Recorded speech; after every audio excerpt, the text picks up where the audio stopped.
Hello friends, स्वागत है आप सभी लोगों का इस वीडियो में। और जैसा कि स्लाइड पर देखकर आप लोगों को अंदाज़ा लग ही गया होगा, ये व्यंजन ध्वनि का वर्गीकरण हम लोग पढ़ रहे थे। और उच्चारण प्रयत्न के आधार पर मैंने कवर किया था पिछले वीडियो में, तो अगर आप लोगों ने नहीं देखा हो तो उसको देख सकते हैं। और इस वाले में हम लोग उच्चारण स्थान के आधार पर पढ़ेंगे। तो उच्चारण स्थान के बारे में मैं थोड़ा सा बता दूं तो उच्चारण स्थान का मतलब ये होता है कि जब हम लोग व्यंजन ध्वनि का उच्चारण करते हैं तो वो मुंह के विभिन्न स्थानों पर वो स्पर्श करके निकलती है, तो उसके आधार पर वह उच्चारण स्थान निर्धारित किया गया है कि कौन सा ध्वनि किस उच्चारण स्थान से निकलती है। तो इसको हम लोग देखेंगे इस वीडियो में, तो आप लोग जुड़े रहिए। ये वीडियो आप लोगों के लिए काफ़ी इन्फॉर्मेटिव होने वाला है।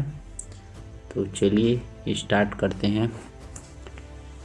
जैसा कि आप लोग इस स्लाइड पर देख पा रहे होंगे, यहाँ पर उच्चारण स्थान के आधार पर व्यंजन ध्वनि का वर्गीकरण किया गया है।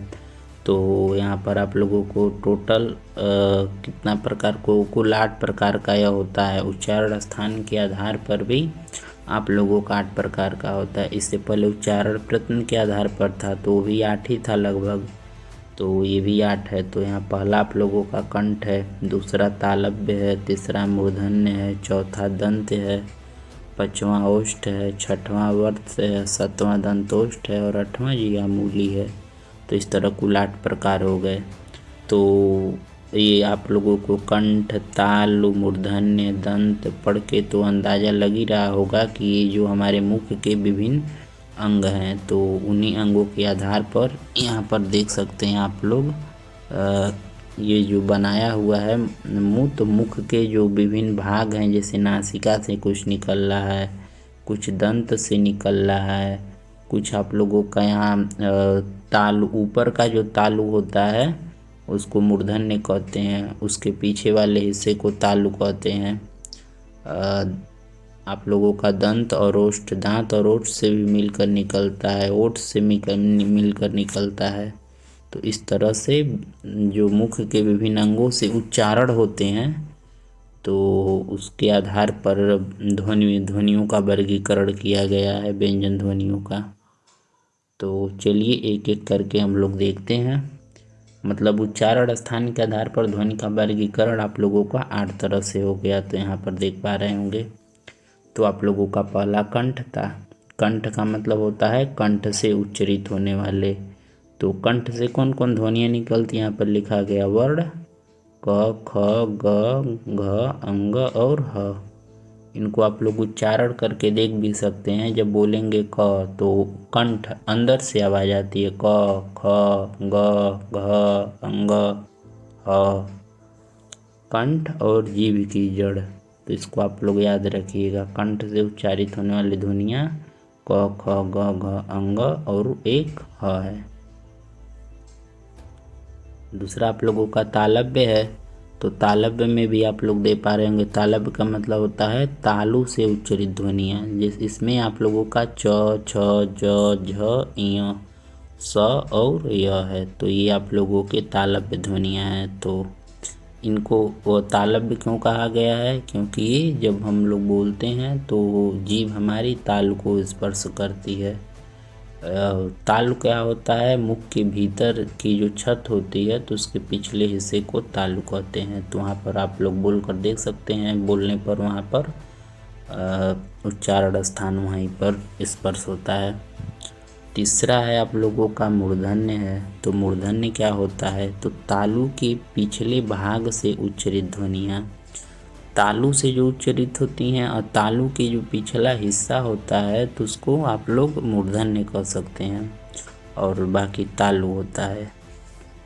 तो यहाँ पर आप लोगों का ट, ठ, ड, ढ, अड़ और ये स और र हो गया आप लोगों का ट वर्ग का पूरा वर्ण, और आप लोगों का स और र।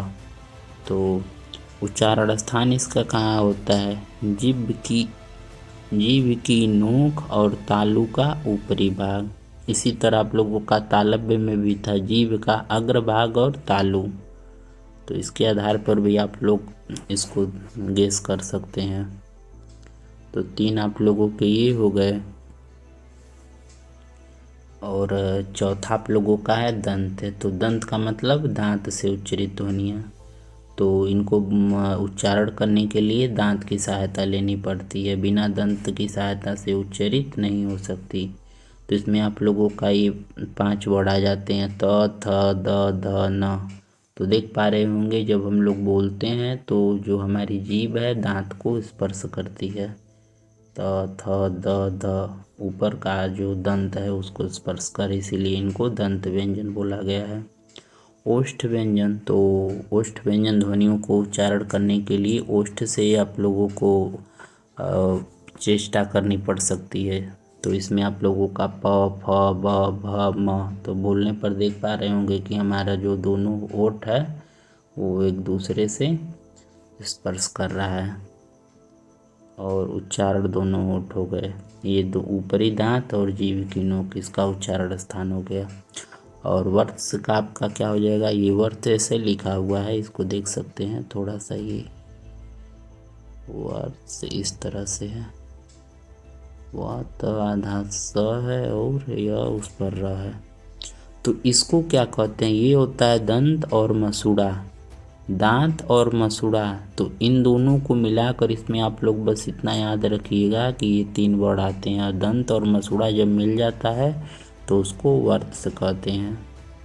तो आप लोगों का 6 हो गया और 2 और इसमें है, तो 2 आप लोगों का ये है दंत ओष्ठ। तो दंत ओष्ठ का मतलब दांत और ओष्ठ इन दोनों से मिल के जो ध्वनियाँ उच्चरित होती हैं उनको दंत ओष्ठ कहते हैं। तो इसमें आप लोगों का 2 है, फ है और व है। दंतोष्ठ में 2 ध्वनियाँ हैं, एक फ है और एक व है। उच्चारण ऊपरी दांत और निचला ओठ। ऊपरी दांत और निचला ओठ आप लोगों का दंतोष्ठ हो जाएगा। ये 8वां आप लोगों का जीवामूली हो गया। तो जीवामूली क्या होता है, तो जीवा का जो मूल होता है वहाँ से उच्चरित होते हैं। देख पा रहे होंगे कि क के ऊपर मैंने इस तरह का लगाया हुआ है, तो ये इसको अर्ध विसर्ग बोला जाता है। तो यहाँ पर जो क है तो क के पहले अर्ध विसर्ग लगा हुआ है और ख के पहले, तो ये जीहा मूल से निकलते हैं। जीहा मूल शरीर का एक अंग होता है। और यहाँ पर आप लोगों का क के पहले समझ लीजिए ऐसे आधा विसर्ग लगा हुआ है, पूरा विसर्ग इस तरह से होता है। तो इस तरह जीवामूली हो गया। तो ये आप लोगों को देख पा रहे होंगे 8 तरह से उच्चारण स्थान के आधार पर व्यंजन ध्वनियों का वर्गीकरण है। अब इसके बाद आप लोगों का यहाँ पर देख पा रहे होंगे कि हम लोग उच्चारण प्रयत्न पढ़ लिए, उच्चारण स्थान के आधार पर देख लिए। ये भी 8 तरह का था, ये भी 8 तरह का था। अब आप लोगों का बचा प्राण तत्व के आधार पर और स्वर यंत्र के आधार पर। तो थोड़ा सा लंबा चैप्टर है, लेकिन आप लोग ध्यान देंगे तो काम बन जाएगा। बाकी देख सकते हैं आप लोग यहाँ पर, इसको याद कर सकते हैं, चाहे तो कहीं नोट कर सकते हैं। और हाँ, यहाँ पर मैंने लगाया हुआ है पेपर का, ये बीपीएससी के पेपर हुआ था इस साल, तो उसमें पूछा था और मैंने दिया था। तो देख सकते हैं रॉ का विवरण पूछ रहा, तो क्वेश्चन इसी तरह से बनते हैं। बीपीएससी टीआरई के पेपर में, टीआरई 3 का जो पेपर हुआ था उसमें यह पूछा हुआ है। दोनों क्वेश्चन हिंदी वाले सब्जेक्ट ऑप्शन वाला जो होता है क्वालिफाइंग का, तो उसमें है। तो इसमें देख पा रहे होंगे रॉ का विवरण पूछ रहा है। तो रॉ वर्त से लुंठित सघोष और अल्प प्राण है कि पार्श्विक सघोष। तो ये पिछला वीडियो में हम लोग जो इसमें पढ़े थे कि उच्चारण प्रयत्न के आधार पर ध्वनियों का जो वर्गीकरण था, तो उसमें आया था लुंठित, पार्श्विक। और आप देख पा रहे होंगे वर्ष भी है। तो आप लोग अभी देखे होंगे यहाँ पर कि जो र है किस में आ रहा है, वर्ष में आ रहा है ना, तो इसके आधार पर यहाँ पर हो जाएगा आपका ये ए वाला ऑप्शन ही है। लेकिन इसमें भी है, तो इन सब को भी हम लोगों को देखना पड़ेगा कि महाप्राण है कि अल्प प्राण है कि नहीं है। इसी आधार पर ये देखिए प्रश्न के आधार पर ल किस प्रकार का व्यंजन है, तो ये दूसरा क्वेश्चन भी पूछा हुआ है। तो आप लोग जुड़े रहिए और इसी तरह के आप लोगों के लिए उपयोगी वीडियो मैं लाता रहूँगा। और चैनल को अच्छा लगे तो सब्सक्राइब भी कर लीजिए। बाकी मैं आगे भी बहुत वीडियो आप लोगों के लिए लेकर आने वाला हूँ। तब तक के लिए